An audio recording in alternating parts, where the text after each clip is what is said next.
Bismillahirrahmanirrahim. Assalamualaikum warahmatullahi wabarakatuh.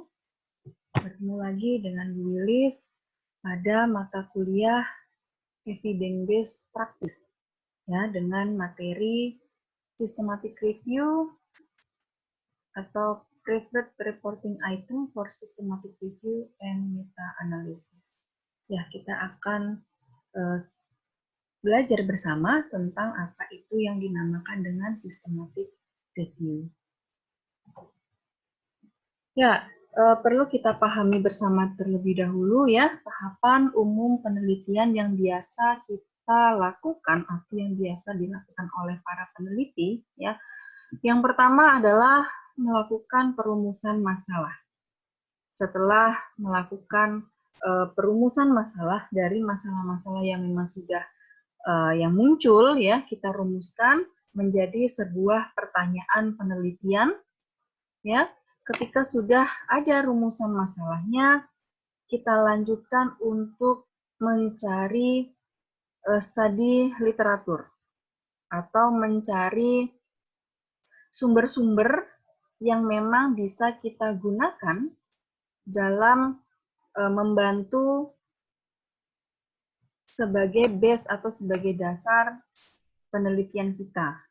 Yang artinya di sini studi literatur harus sesuai dengan rumusan masalahnya atau sesuai dengan variabel-variabel yang kita angkat sebagai bahan dari penelitiannya.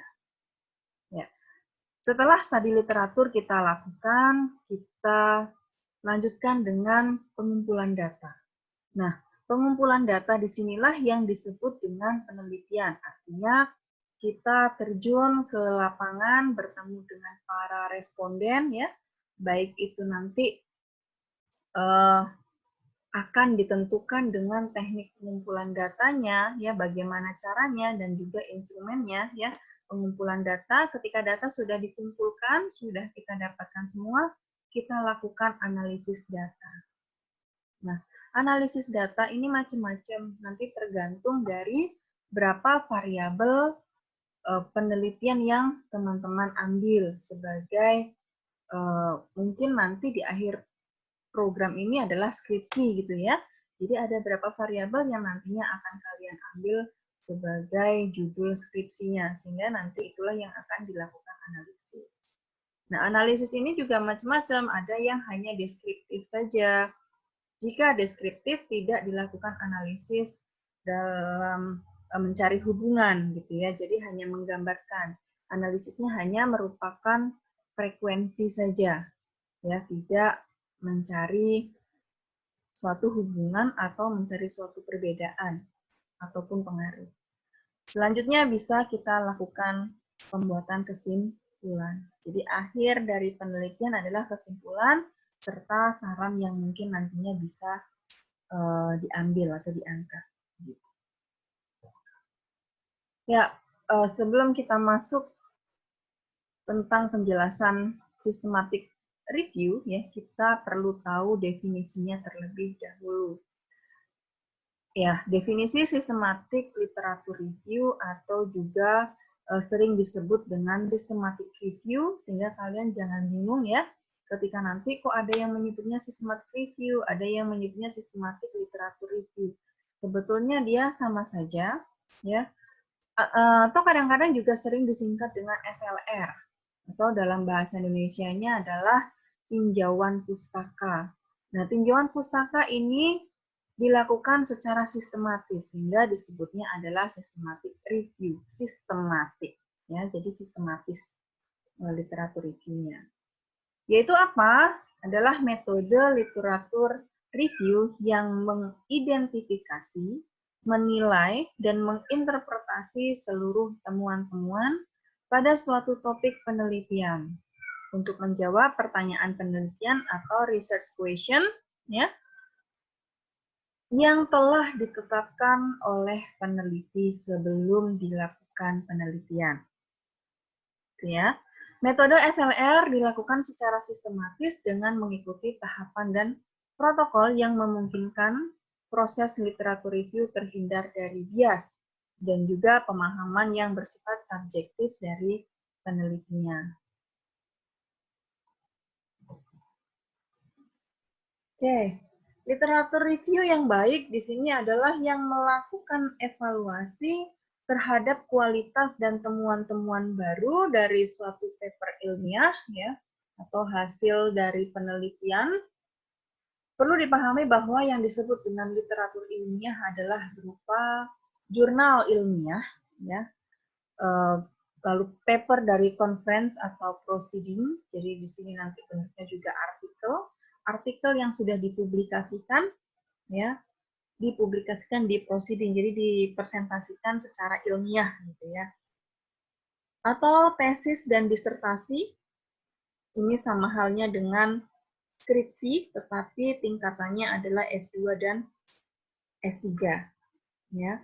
Report atau laporan dari organisasi yang terpercaya, contohnya seperti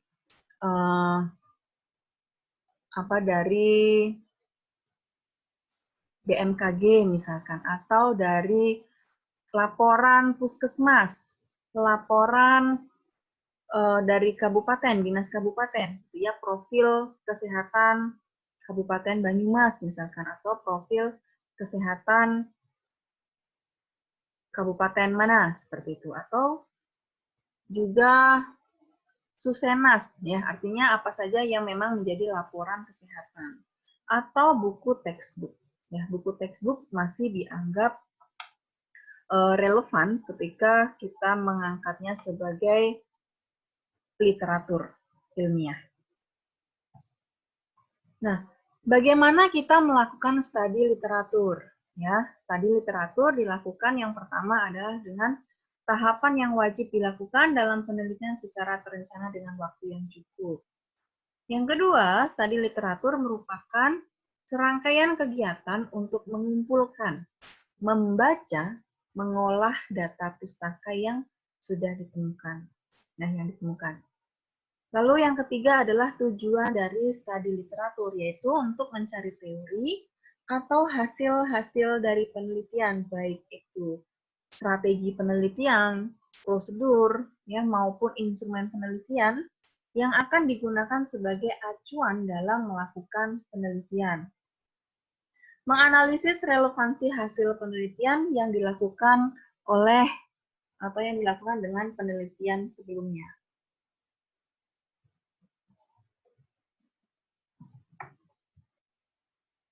Ya, lalu yang keempat adalah sebagai manfaat, ya.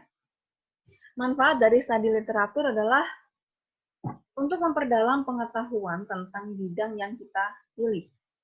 Ya, kalau kita di kesehatan berarti ya kita mengetahui, memperdalam pengetahuan tentang dunia kesehatan. Ya, kalau kita di anestesi ya berarti tentang anestesi, gitu ya. Lalu mengetahui hasil penelitian yang berhubungan dan yang sudah pernah dilaksanakan. Artinya penelitian-penelitian yang sudah pernah dilaksanakan. Mengetahui perkembangan ilmu pada bidang yang kita pilih. Dan memperjelas masalah penelitian. Hasil dari studi literatur ya bisa dilakukan evaluasi kualitas dari hasil penelitian sebelumnya. Jadi bisa kita membandingkan hasil penelitian yang kita lakukan dengan penelitian sebelumnya, atau dari dua penelitian sebelumnya kita lihat kualitasnya, gitu ya. Acuan dalam mencari fondasi untuk membuat landasan teori, kerangka berpikir, dan juga model penelitian yang akan kita lakukan. Karena selain memang dalam penelitian itu kita fokusnya adalah pada variabel, selain itu adalah sumber pustakanya, ya, literatur studinya kita harus paham dulu, harus jelas dulu dari mana sumber-sumber teorinya, itu yang nantinya akan kita angkat. Ya, karena penelitian itu memang pada awalnya adalah untuk membuktikan teori-teori baru, gitu ya. Atau teori-teori yang memang sudah ada, kita buktikan. Nah, sumber informasi dalam melakukan studi literatur bisa dalam bentuk proceeding. Tadi proceeding itu adalah hasil artikel-artikel yang sudah dipresentasikan secara nasional, ya baik itu secara nasional atau mungkin lokal ya, atau bahkan internasional, atau jurnal dan juga buku. Tetapi boleh juga sumber lainnya adalah dari orang ya untuk bertanya dan berkonsultasi dengan para ahli. Baik itu nantinya adalah dengan melakukan uji validitas ya atau kita pada saat pengambilan data menggunakan teknik wawancara. Tempat atau aplikasi yang akan diobservasi dalam penelitian.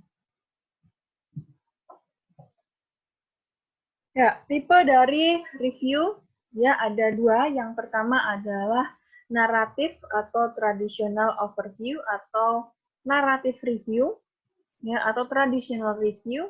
Dan yang kedua adalah systematic review atau systematic literature review. Yang tadi saya sampaikan ya, ada dua yang menyebutkan bahwa ada systematic review atau systematic literature review, itu sama saja.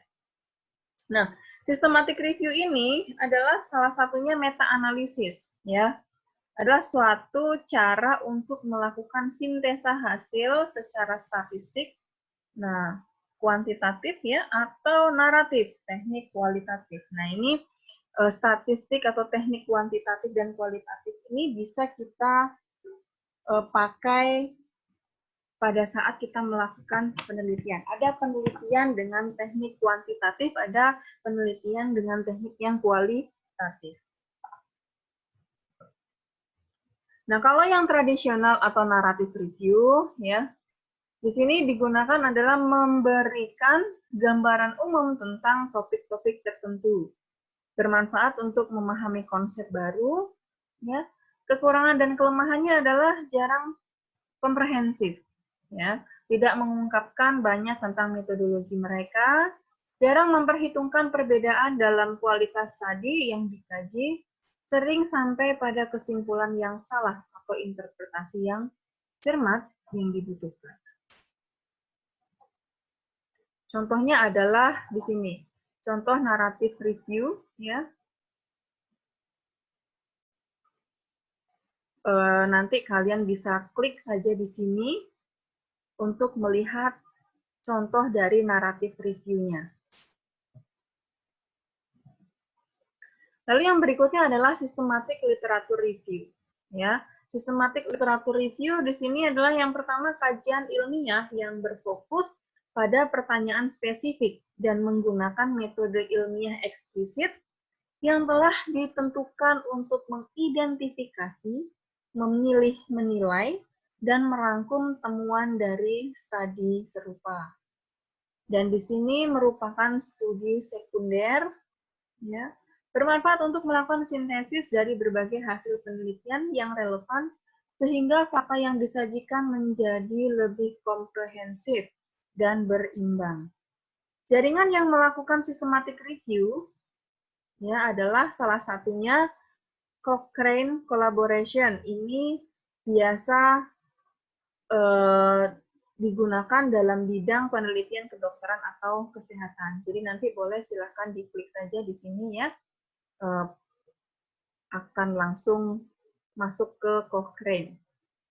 Seperti yang kemarin saya sudah sampaikan pada saat pembahasan PICO ya. Selain Cochrane sebetulnya ada yang lainnya seperti kemarin PubMed atau mungkin yang lain-lainnya ya. Bisa ini salah satunya adalah dari Cochrane. Lalu bagaimana kedudukan systematic review di dalam metodologi yang lain? Nah, kalau dilihat dari sini ya, pada prinsipnya systematic review adalah metode penelitian yang merangkum hasil-hasil penelitian primer untuk menyajikan fakta yang lebih komprehensif dan berimbang.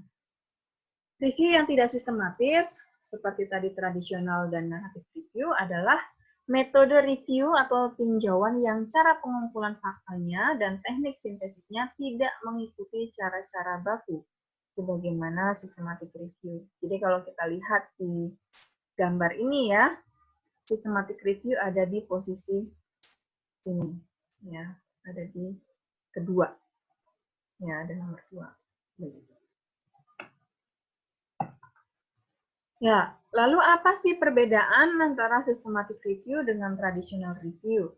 Ya, jika systematic review menggunakan pendekatan metodologi ilmiah untuk merangkum hasil penelitian, tradisionalnya adalah tidak menggunakan pendekatan metodologi ilmiah, tergantung dari keinginan penulis.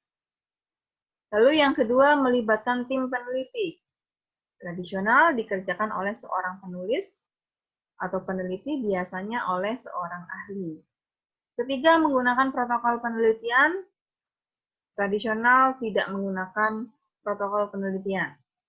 Ya, yang keempat adalah pencarian hasil penelitian dan artikel dikerjakan secara sistematis. Dan tradisional pencarian bukti-bukti dan artikel tidak dikerjakan secara sistematis. Ada kriteria yang jelas artikel mana yang akan dimasukkan. Dan di tradisional, kriteria yang kurang jelas terkait artikel mana yang akan dimasukkan. Systematic review bisa direplikasi, tetapi tradisional tidak bisa direplikasi, tidak bisa diulangi. Lalu sintesis hasilnya bisa dengan meta-analisis atau naratif, tapi di tradisional sintesis hasil adalah secara naratif saja. Hanya seperti gambaran, deskripsi, seperti itu. Lalu karakteristik kunci dari systematic review adalah apa? Yang pertama, fokus pada pertanyaan penelitian yang terdefinisi dengan baik, ya. Judul dan tujuannya jelas, strategi komprehensif untuk mengidentifikasi semua studi yang relevan, kriteria inklusi dan eksklusi jelas terjustifikasi, melakukan penilaian kritis terhadap penelitian, analisis yang jelas dari hasil studi yang memenuhi syarat, baik itu kuantitatif dan juga kualitatif. Serta yang terakhir adalah laporan terstruktur.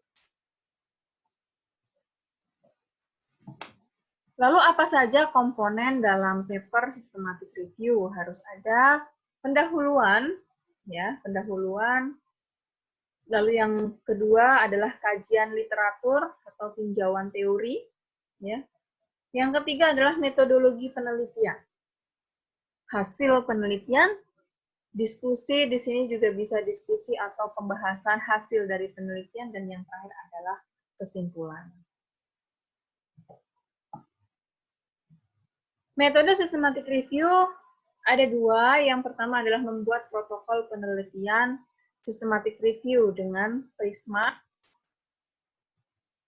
Lalu melaksanakan penelitian systematic review. Nah, Prisma di sini, ya, preferred reporting item for systematic review and meta-analysis, ya. Tahapannya adalah yang pertama, tahapan yang lengkap dan detail untuk melakukan kajian literatur. Lalu yang kedua, terdapat 5 tahapan yang digunakan untuk melakukan kajian literatur. Mendefinisikan kriteria kelayakan, mendefinisikan sumber informasi, pemilihan literatur, pengumpulan data, dan pemilihan item data. Ya, perlu diketahui terlebih dahulu bahwa systematic review ini selain memang kita mencari teori-teori, ya, atau bahan kajian, selain itu kita juga bisa gunakan ini untuk menganalisis jurnal-jurnal yang sudah pernah ada. Ya, selain memang kita mencari jurnal yang nantinya digunakan untuk penelitian kita, tetapi juga bisa digunakan untuk mengevaluasi jurnal-jurnal yang sudah pernah diteliti. Apakah jurnal itu termasuk jurnal yang bagus atau tidak, begitu ya. Nah, tahap yang pertama adalah pendefinisian kriteria kelayakan literatur dengan ditentukan oleh kriteria inklusi.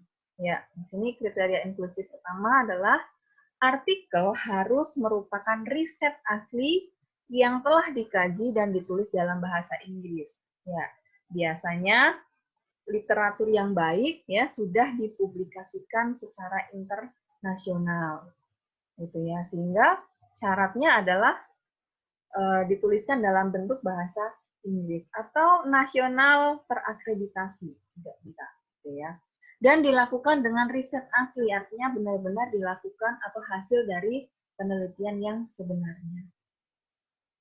Lalu kriteria inklusi yang kedua adalah artikel memiliki tujuan untuk menyelidiki faktor yang mempengaruhi niat pengguna dalam menggunakan atau penggunaan aktual aplikasi kesehatan di rumah sakit.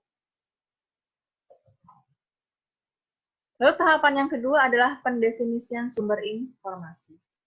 Ya, pencarian literatur dilakukan pada database online yang memiliki repositori besar untuk studi akademis seperti Medline, ABI Inform Complete, Academic Search Complete, misalkan ya, Elsevier, Emerald, UGI, dan juga yang lain-lainnya. Scopus, begitu ya. Jadi ini dicari. Gitu. Selain itu, penelusuran terhadap daftar referensi pada artikel yang masuk dalam kriteria inklusi juga dilakukan untuk menentukan apakah terdapat studi terkait lainnya yang berrelevansi dengan penelitian ini. Lalu bagaimana pemilihan literaturnya? Yaitu penentuan kata kuncinya terlebih dahulu. Ya, kata kunci ini nantinya akan berhubungan dengan variabel yang akan kita pakai atau yang akan kita teliti. Ya. Lalu yang kedua, eksplorasi serta pemilihan judul, abstrak, dan kata kunci pada artikel yang didapatkan. Dari hasil pencarian didasarkan kriteria kelayakan yang telah didefinisikan sebelumnya. Lalu membaca lengkap atau parsial artikel yang belum tereliminasi pada tahapan sebelumnya untuk menentukan apakah artikel tersebut harus dimasukkan dalam kajian selanjutnya sesuai dengan kriteria kelayakan. Lalu yang kelima adalah daftar referensi dari artikel terpilih dikaji kembali untuk menemukan studi terkait lainnya. Artikel yang terdapat pada daftar referensi yang berelisai dengan studi ini akan dikaji kembali dengan melakukan tahapan 3 sampai 4. Gitu ya. Lalu setelah itu baru kita lakukan pengumpulan data. Ya, pengumpulan data dilakukan dengan cara manual dan buat formulir ekstraksi data. Termasuk di dalamnya adalah tipe artikelnya, nama jurnalnya, tahunnya, topik, judul, kata kunci, negara publiknya, metodologi penelitiannya bagaimana, dan lain sebagainya. Artinya nanti dikumpulkan dari semua literatur-literatur yang ada, kalian bikin bisa dalam bentuk Excel ya. Tipe artikelnya apa? Apakah nanti di situ masuknya jurnal apa begitu ya? Lalu nama jurnalnya siapa yang mempubliskan jurnal tersebut? Ya, tahun dipublish atau tahun dipublishnya kapan? Topiknya apa? Judulnya apa?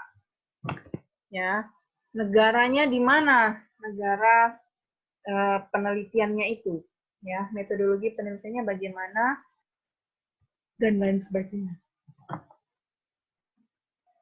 Dan yang kelima adalah pemilihan item data. Ya, 2 item data didapatkan dari artikel terpilih yang terdiri dari demografi artikel, ya, dilihat dari distribusi studi terkait aplikasi kesehatan, negara yang melakukan studi terkait aplikasi kesehatan, distribusi metode penelitian, dan yang lain sebagainya. Lalu faktor-faktor penerimaan penggunaan terhadap SIMRS dan teknologi terkait ID2 atau demografi artikel. Oke, sampai di sini ada yang ingin ditanyakan ya terkait dengan literatur review. Jadi nanti boleh sambil kita berdiskusi bersama atau juga boleh kalian searching ya yang disebut dengan literatur review atau juga literatur systematic review itu apa, boleh silahkan ya. Oke, mungkin untuk pertemuan hari ini pada video kali ini cukup sekian. Terima kasih. Wassalamualaikum warahmatullahi wabarakatuh.